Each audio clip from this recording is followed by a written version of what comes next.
what area?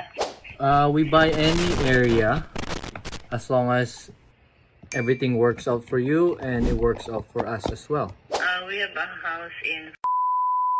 Kailan ko po pwedeng makita tong bahay na to?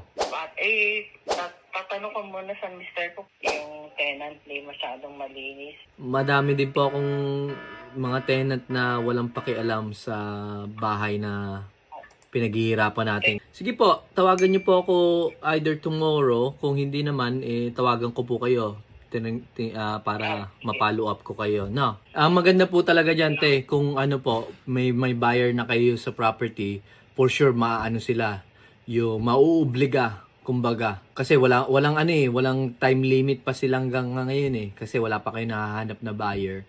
So, normally pag may nahanap na kayo na buyer, syempre, maano na sila, mauobliga na talaga maghanap ng bagong lilipat.